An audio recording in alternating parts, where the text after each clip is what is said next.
So good morning everyone session and see what's there for us in today's newspaper. तो आज का हमारा agenda होगा वन नेशन वन इलेक्शन से related कुछ बातों को समझेंगे. Legal gaps in India's AI surveillance. Okay, so यहाँ पे राइट टू प्रिवेसी को लेके जो है डिबेट होगी. And new education policy criticism. Policy in the sense हमारे यहाँ पे जो स्टूडेंट्स हैं वो ज़्यादातर अपना टाइम क्लासरूम में बिता रहे हैं, तो प्रैक्टिकल नॉलेज जो है वो शायद उनकी थोड़ी कम हो जाती है. Then challenge of universal health coverage. Okay, we will look into that. Removal of जजेस, ये नहीं है आज का topic. Minority rights, we will pick that up. इसको जो है डिटेल में कवर अप किया जाएगा.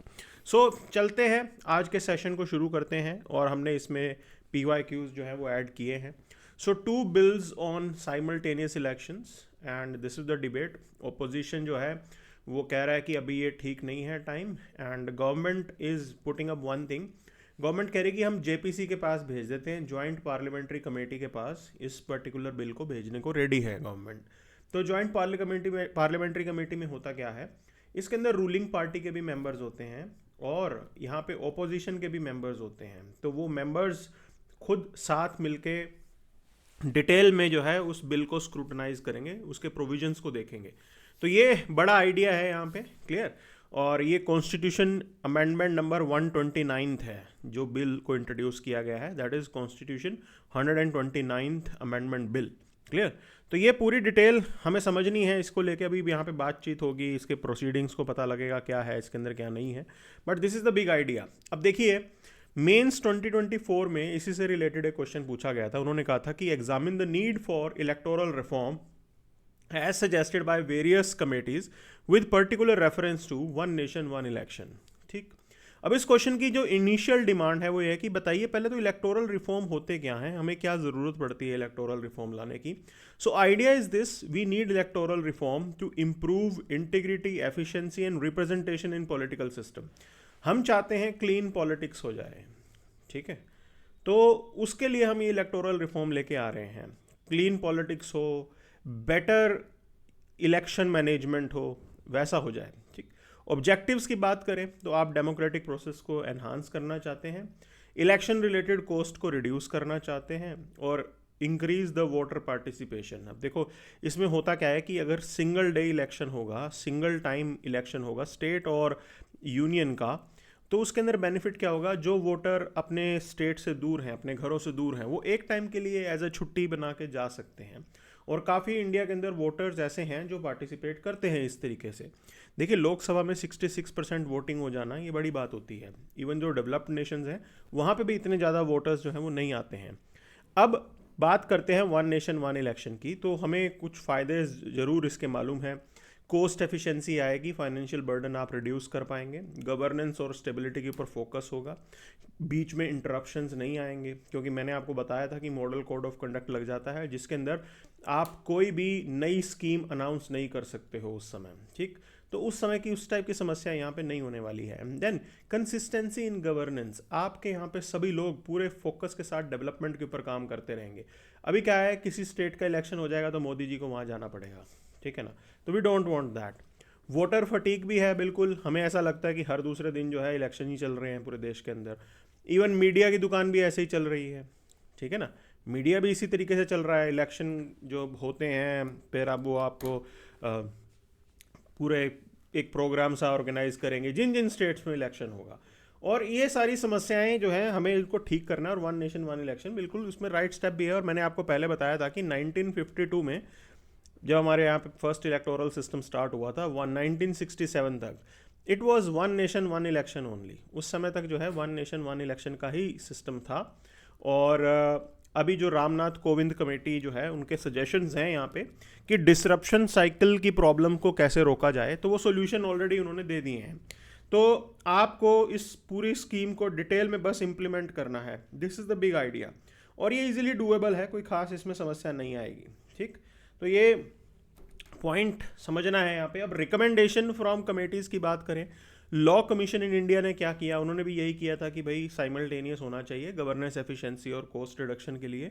इलेक्शन कमीशन ऑफ इंडिया ने भी यही एक तरीके से एडवोकेट किया था. नीति आयोग ने रिसर्च पेपर रिलीज़ किया था और अगर मैंने जैसे कल की क्लास अगर आप देखेंगे उसके अंदर एक मेंस 2017 का क्वेश्चन मैंने डाला है साइमल्टेनियस इलेक्शन को लेके। तो जो लोग ये कहते हैं ना कि यूपीएससी में क्वेश्चंस रिपीट नहीं होते हैं, क्वेश्चंस रिपीट होते हैं but in a different form, ठीक। तो ये 2024 में फिर दोबारा सेम वही डिबेट चल रही थी और यूपीएससी ने क्वेश्चन पूछ लिया। मेंस 2017 में भी क्वेश्चन पूछा उन्होंने वन नेशन वन इलेक्शन में। तो आपको पूरा आइडिया होना चाहिए, जो चीज़ न्यूज़ में चल रही है उसको अच्छे से प्रिपेयर करना है। क्लियर? तो ये सब कमेटी के रिकमेंडेशंस हमारे पास हैं और यहाँ पे जो बड़े लेवल की कमेटी थी रामनाथ कोविंद कमेटी, उनकी रिपोर्ट जो है वो हमारे लिए ज़्यादा ज़रूरी है। तो क्या इन्होंने अमेंड किया, देखिए कई ये सजेस्ट कर रहे हैं कि हमें आर्टिकल 82A में अमेंडमेंट करना पड़ेगा, बेसिकली आर्टिकल 82A ऐड करना पड़ेगा। ये अमेंडमेंट किस लिए है? To allow president to set appointed date for simultaneous election. पहले तो एक पर्टिकुलर डेट हमें अनाउंस करनी पड़ेगी जिसके अंदर आप जो है सिंक्रोनाइज करेंगे। अब देखिए यूएस के अंदर इलेक्शन सिस्टम में क्या है, उनके कॉन्स्टिट्यूशन के अंदर ही मेंशन है भैया इस दिन इलेक्शन होगा। वहाँ पे कुछ ऐसा सिस्टम नहीं है कि आप एक बार बीच में प्रेसिडेंटशिप किसी की चली जाती है तो वो नए प्रेसिडेंट जब आएंगे वो 4 साल के लिए रहेंगे, उधर ऐसा कुछ सिस्टम नहीं है। So they have their own you can say arrangement, और वैसा ही हम यहाँ पे इंडिया के लिए कर सकते हैं, कोई खास बड़ी प्रॉब्लम है नहीं इसके अंदर। It is quite a doable thing and ये कमेटी के रिकमेंडेशंस आपके पास हैं। तो अभी टर्म सिंक्रोनाइजेशन के लिए यू कैन से डिसाइड फ्यू थिंग्स। तो पोस्ट 2024 इम्प्लीमेंटेशन को हमें देखना चाहिए कि भी एक 2029 का ब्रैकेट आएगा हमारे पास। Okay, identify appointed date after 2029 Lok Sabha polls, ये भी कर सकते हैं हम। अच्छा, states like West Bengal, Tamil Nadu, UP, इनकी साइकिल आप अलाइन करवा सकते हैं। तो आप 2 साइकिल्स में ये इलेक्शन करा सकते हैं। Instead of having 1 cycle here, let's have 2 cycles. Initially 2 cycle और ग्रेजुअली फिर सिंगल की तरफ भी मूव कर सकते हैं, क्योंकि इसमें क्या होगा कि एकदम से जाएंगे तो फिर पूरा डिसरप्शन होगा। बिकॉज एवरी ईयर हमारे यहाँ पे 6 विधानसभा के इलेक्शन होते हैं, स्टेट असेंबलीज़ के, कम से कम 6 स्टेट असेंबलीज़ के इलेक्शन होते हैं। तो ये दिक्कत है जो हम ज़रूर इसको ठीक कर सकते हैं। This is what the whole idea is about. Clear? अब एडिटोरियल पोर्शन पे चलते हैं, और आज के एडिटोरियल के अंदर, या उससे पहले बीच में एक बार अखबार भी देख लेंगे कुछ ऐसा दे रखा है क्या। अच्छा, Manipur SIT filed chargesheet in just 6% of 3023 cases. Okay, so बहुत ज़्यादा लूटपाट के केसेस हैं। अब 6% के अंदर सिर्फ चार्जशीट जो है वो ऐड हुई है, अब इसके अंदर से कन्विक्शन रेट भी कम होगा। तो पॉइंट ये है कि ऐसे में डेटरेंस निकालना थोड़ा डिफिकल्ट होता है, एक ये पॉइंट है। दूसरा ये है कि भाई पब्लिक को कॉन्फिडेंस दो। अगर पब्लिक को डरा के धमकाने की कोशिश करोगे तो वो चीज़ और नुकसान करेगी, ठीक है ना। तो we have to give them with the confidence, and in that जो है ये चीज़ हमें ठीक करनी ज़रूरी है। Clear? So this is what has been the point. अब आगे चलते हैं, इसके अंदर सेकंड पेज के ऊपर देखेंगे कुछ है क्या यहाँ पे। तो ये आप BJP showdown over mass deletion of votes. Okay, so ये वोटिंग रिमूवल का जो पूरा प्रोसेस है हमारे यहाँ पे, देखो पहले क्या होता था, इलेक्शन कमीशन साल में 1 बार रिवाइज किया करता था। अब जो है इलेक्शन कमीशन 4 बार रिवाइज करता है, ठीक। तो 4 टाइम्स रिवीजन होता है इलेक्टोरल लिस्ट का। तो स्टूडेंट, अगर आप कोई अपना नाम ऐड भी करवाना चाहते हैं तो वो भी आपके पास मौका है। सिंपल सी बात है, आप सीधा वेबसाइट पे जाइए, वहाँ पे अपनी डिटेल्स दीजिए, आपका वोटर कार्ड बन के आ जाएगा। तो ये पॉइंट है। अब ये कह रहे हैं कि भाई ये नाम हटाए गए हैं, कितने नाम हटाए गए हैं? 9000 नाम हटाए गए हैं। देखो 9000 बहुत बड़ा नंबर होता है, क्योंकि पिछली बार भाजपा आम आदमी पार्टी पिछले इलेक्शन के अंदर उस एरिया से सिर्फ 3000 कुछ वोटों से जीती थी। तो उस डिबेट के हिसाब से 9000 is quite a bigger number, अगर उन लोगों का नाम वहाँ से हटाया गया है। So this is what they are debating, but election commission का अपना प्रोसेस है। तो इससे पहले किसी ने इस चीज़ को लेके कोई बात नहीं की है, but right now this debate is going on. देखो बहुत समय हो गया, इलेक्शन कमीशन की इमेज जो है वो टार्निश हो रही है, रेगुलरली उसके ऊपर जो है अटैक्स होते रहे हैं, चाहे वो ईवीएम का मामला हो, चाहे कोई और मामला हो। But this is how the democracy is about debates. Okay, तो ये सिस्टम हमारे यहाँ चलता है और बातचीत होती रहनी चाहिए, डिबेट चलती रहनी चाहिए। चलेंगे आगे, देखते हैं। तो सीधा एडिटोरियल पोर्शन पे ही चलते हैं उठा के, और देखते हैं क्या है आज के एडिटोरियल्स के अंदर। ओके, काफ़ी एग्जाम पॉइंट ऑफ व्यू से इंपॉर्टेंट आप मान सकते हो इनको। तो legal gaps in India's unregulated AI surveillance. Okay, so देखिए हम जहाँ जीते हैं, वी हैव अ डेमोक्रेसी के अंदर एक कंसेप्ट बहुत ज़रूरी है, that is rule of law. Clear? Rule of law का मतलब ये है what ever actions that your government is doing, actions should be backed by law. ठीक, ये मेजर मैसेज है हमारे यहाँ पे। तो अगर आप सर्विलेंस करवा रहे हैं, हमें पता है कि भैया नेशनल सिक्योरिटी के लिए ये चीज़ ज़रूरी हो जाती है कभी कभी, even if that is to be done it has to be backed by a law, ताकि मिसयूज़ को आप प्रिवेंट कर सको। ठीक है ना, ऐसा ना हो कि भी कोई भी ऑफिसर वहाँ बैठा हुआ और वो किसी के ऊपर नज़र रख रहा है तो वो चीज़ गलत हो जाएगी। तो we have to prevent the misuse and in that case things should be done as per the law. इसी चीज़ को लेकर ये डिबेट है। अब इसमें मेजर एंगल क्या होगा, that will be your right to privacy. तो यूपीएससी ने राइट टू प्रिवेसी एक ऐसा टॉपिक है, या फिर आप ये मान के चले आर्टिकल 21 एक ऐसा टॉपिक है यूपीएससी हर साल सवाल पूछ रहा है। तो पिछले कुछ सालों के पेपर उठा के देख लो, आपको हर साल मिल जाएगा, घुमा फिरा के सेम बात पूछी जाती है। So right to privacy is protected under article 21, हमें सबको पता है। ठीक है, पुट्टा स्वामी जजमेंट के बाद आया था ये। Then right to privacy is protected as an intrinsic part of right to life and personal liberty. अब ये पूछ रहा है कि which one of the following of the constitution imply the above statement. तो सिंपल सी बात है भाई, आर्टिकल 21 को लेके ही बातचीत हो रही है यहाँ पे। तो सेम वही चीज़ है, घुमा फिरा के क्वेश्चन जो है वो पूछे हुए हैं। ये प्रीलिम्स 2018 का था, ऊपर वाला 2021 का था।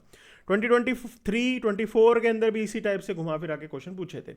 अब हम चलते हैं इस टॉपिक की डिबेट के ऊपर। तो देखिए, ये कह रहे हैं कि हमारे यहाँ पे हम डिजिटल इंडिया कर रहे हैं, और डिजिटल इंडिया के साथ साथ हम एक तरीके से लॉ एनफोर्समेंट के अंदर भी आप यहाँ पे डिजिटल एंगल लेके आ रहे हैं। And law enforcement we are taking help of artificial intelligence.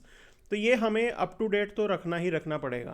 ठीक है ना, इसमें कोई दिक्कत नहीं है। वो टाइम गया जब आप रजिस्टर मेंटेन किया करते थे। Now things have to be done with automation.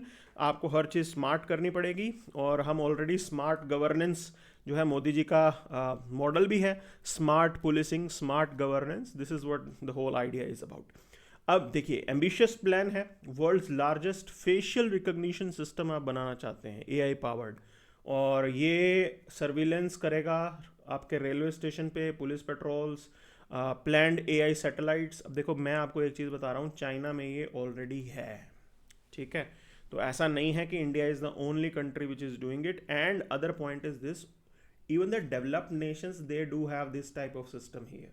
ठीक है जी, आप जाते हैं तो आपका चेहरा स्कैन होता है, हर चीज़ स्कैन हो जाती है, दुनिया वहाँ पे पहुँच गई है, तो आपको भी उसके साथ रहना है। This is the idea. तो ग्लोबल पैरेलल्स की बात करें तो ये we have this dragnet surveillance, and idea यही है कि भाई आपकी प्रिवेसी जो है इसमें नुकसान पे आ जाएगी। ये पूरा का पूरा मेजर डिबेट है। अब ये कह रहे हैं कि लीगल फ्रेमवर्क और जो गैप्स हैं हमारे यहाँ पे, तो डेटा ब्रीच का एक मेजर कंसर्न है। बिल्कुल डेटा ब्रीच हो सकता है अगर वो डेटा किसी और के हाथ लग गया। तो हमने ये चीज़ तो आधार के केस में भी देखी थी ना, कि आधार कार्ड जब आपके इशू हुए थे तो लीक भी बहुत हुआ था। इवन द धोनी का आधार नंबर जो है वो लीक हो गया था, तो ये बहुत बड़ी बात थी। And the point is this, there is this lack of transparency, कि किस तरीके से डाटा प्रोसेस हो रहा है, किस तरीके से उसका इस्तेमाल किया जा रहा है। जब तक इन डिबेट्स को आप एड्रेस नहीं करोगे तब तक जो है इस चीज़ पे हम आगे नहीं जा सकते हैं। और सुप्रीम कोर्ट ने ऑलरेडी बोला है कि राइट टू प्रिवेसी आपका फंडामेंटल राइट है। This is one point. कोई आपके ऊपर सर्विलेंस कर रहा है, it means your privacy will be, you can से, अंडरमाइंड। और आज का जो आपका सर्विलेंस इंफ्रास्ट्रक्चर है उसके अंदर एडिक्वेट सेफगार्ड्स अवेलेबल नहीं है। तो 2023 में वैसे हमारे यहाँ पर डाटा प्रोटेक्शन लॉ आ गया था। ठीक है, लेकिन अगर आप ये सोचेंगे डाटा प्रोटेक्शन लॉ आने में इतने साल लग गए, वो BN श्री कृष्णा कमेटी 2016-17 में रिकमेंडेशन लेके आई थी, उसके बाद आपको 7 साल लग गए इस कानून को लाते हुए। 2023 में आया है ये लॉ। ठीक, तो ये आप समझ सकते हैं कि किस तरीके से हमारा एक्शन रहा है अभी तक भी। अगर आप देखोगे, अब स्मार्ट पुलिसिंग मैं आपको कह रहा हूँ कि होनी चाहिए, ठीक है, लेकिन क्या पुलिस के पास एडिक्वेट इंफ्रास्ट्रक्चर है, ये सबसे बड़ी सवाल है हमारे लिए। तो ये हमें सोचना भी है यहाँ पे। अच्छा, दूसरी चीज़, डेटा को प्रोसेस करने के लिए बहुत सारे आपने एग्जेम्पशंस भी दे रखे हैं, तो ये अपने आप में एक सरदर्दी है। मतलब मिस यूज़ जो है इसका ज़रूर किया जा सकता है, it is prone to misuse, that is the point. भी सेफगार्ड्स हैं लेकिन एग्जेम्पशंस भी बहुत सारी हैं। So major points are there. So section 7G medical treatment during epidemic, और section I government employment data raise concern about misuse, बिल्कुल सही है, burden on citizen. Section 15C mandate citizen not to suppress information potentially leading to penalties for minor errors. Okay, तो penalties का भी यहाँ पे provision, लोग डरे भी के। तो ये चीज़ें हैं यहाँ पे। अच्छा, अब देखो, इसको करने से पहले अगर आपके देश के अंदर डिजिटल लिटरेसी नहीं है तो आप ये कैसे कर रहे हो भाई? कितने ही लोग हैं जो स्मूथली डिजिटल सिस्टम को चला पाते हैं? तो सबसे पहले तो हमें डिजिटल लिटरेसी पे काम करना चाहिए ना। आप सीधा जाके पेनल्टी लगा दोगे, लोग और डरेंगे। अच्छा, पेनल्टी लगवाएगा कौन? ब्यूरोक्रेट। तो एक तरीके से ब्यूरोक्रेट के हाथ में पावर दी जा रही है जिसको वो मिसयूज़ कर सकता है। प्रोबेबिलिटी तो है ना मिसयूज़ करने की। So these things we have to be very careful about. And then western approach की अगर आप बात करेंगे तो European Union, they have this risk based approach, AI act है उनका यहाँ पे। उन्होंने अलग अलग एक्टिविटीज़ को कैटेगराइज किया हुआ है, हमें भी वैसे ही करने की ज़रूरत है, ठीक है। और unacceptable risk are largely prohibited. तो बहुत चीज़ें हैं जो सेफ गार्ड की तरह वहाँ पे काम कर रही हैं।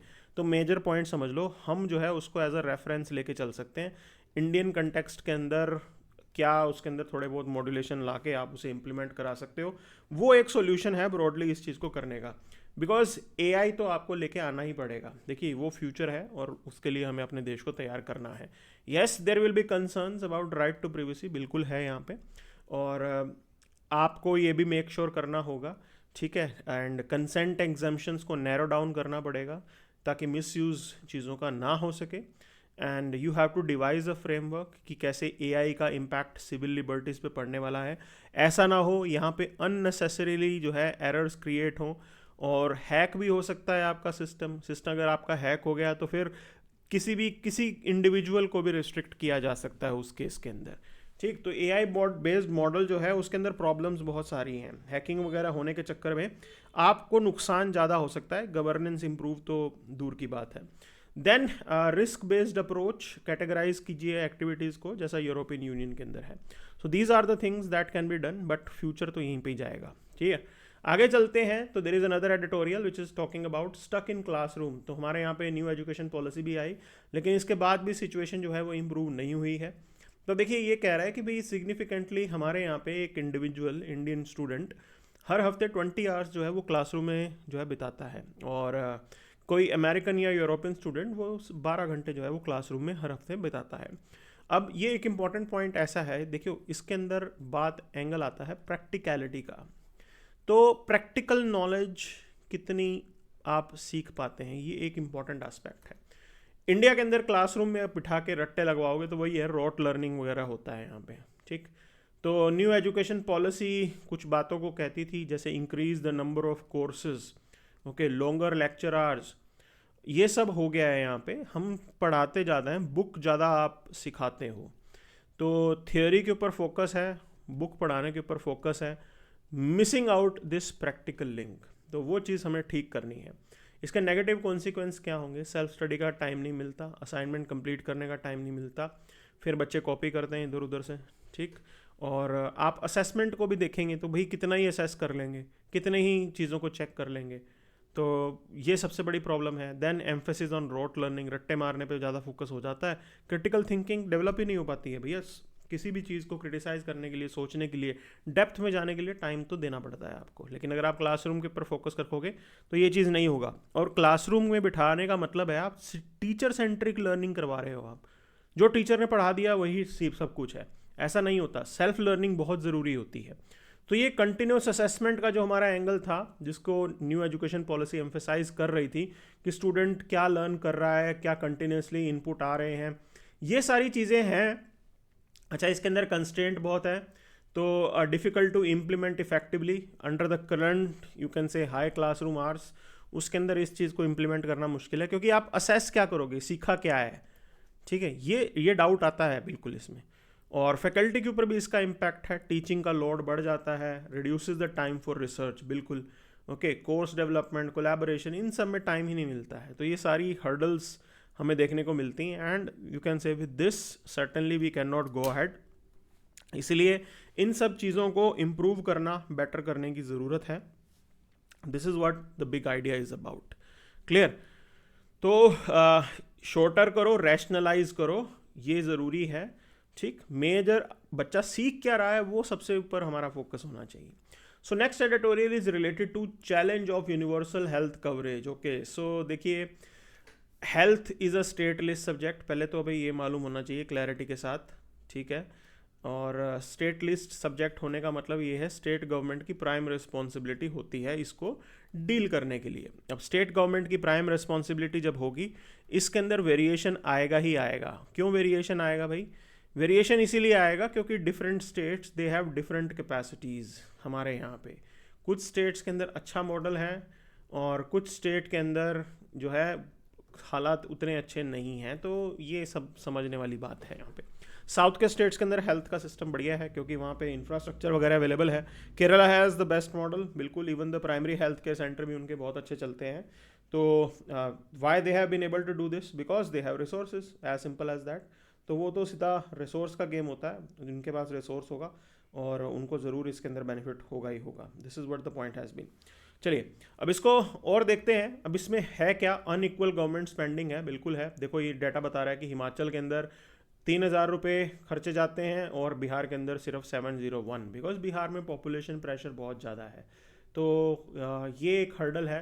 रेवेन्यू सोर्सेज लिमिटेड हैं, ठीक है, रेवेन्यू इतना आता नहीं है, इतनी इंडस्ट्रियल एक्टिविटी वहाँ पे है नहीं, तो ये हर्डल है बिल्कुल, ठीक। और state with low fertility rates show vastly different teenage pregnancy rates and non communicable disease, बिल्कुल ऐसा है यहाँ पे। केरला बेटर परफॉर्म करेगा as compare to West Bengal, clear.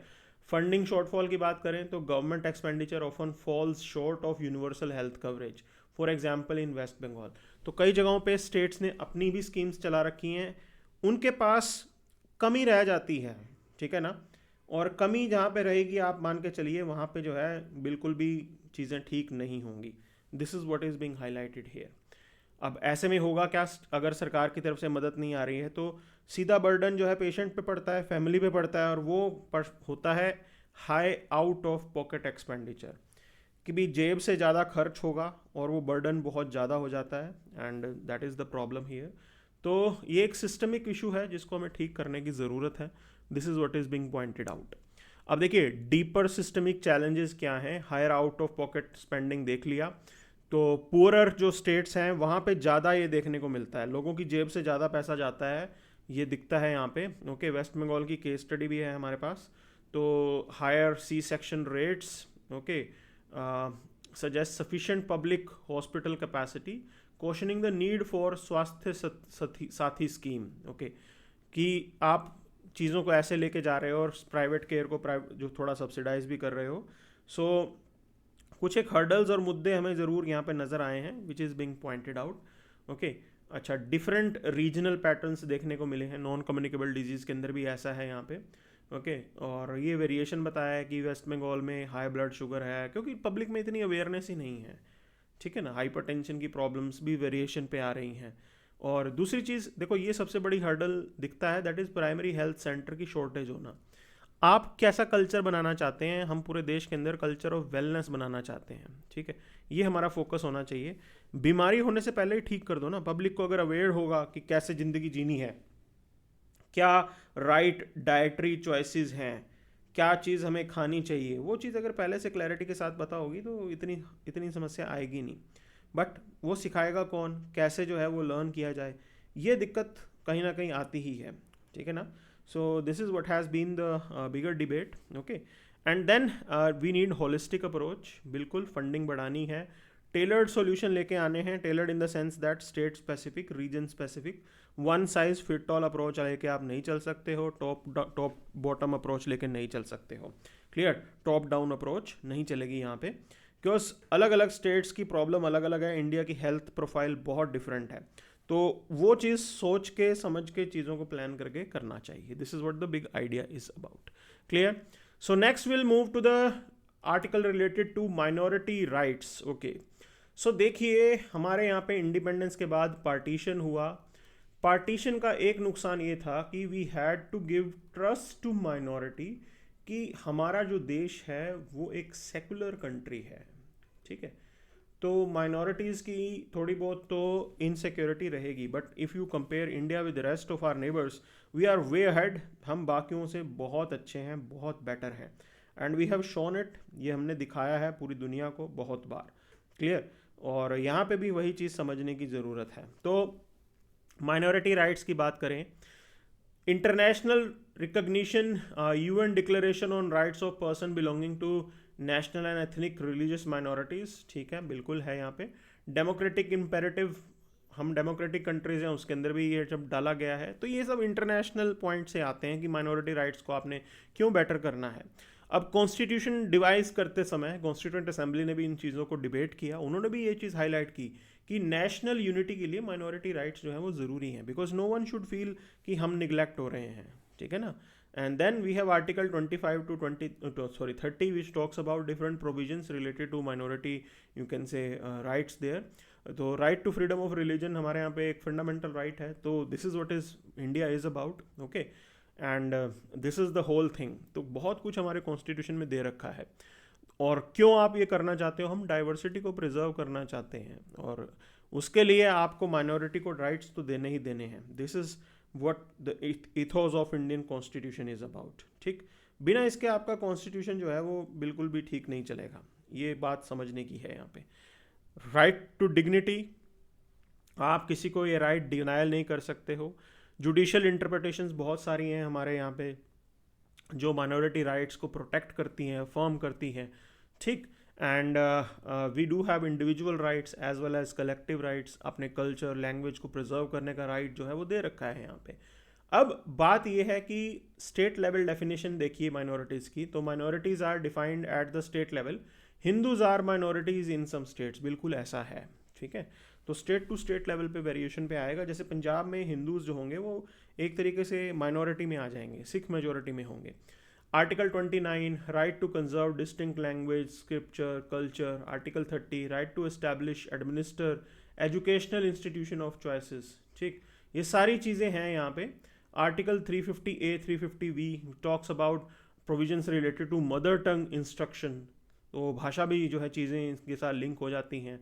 Personal laws को प्रोटेक्ट करने के लिए भी आपके पास प्रोविजंस हैं। And no religious qualification for higher officers, so we do have clarity here.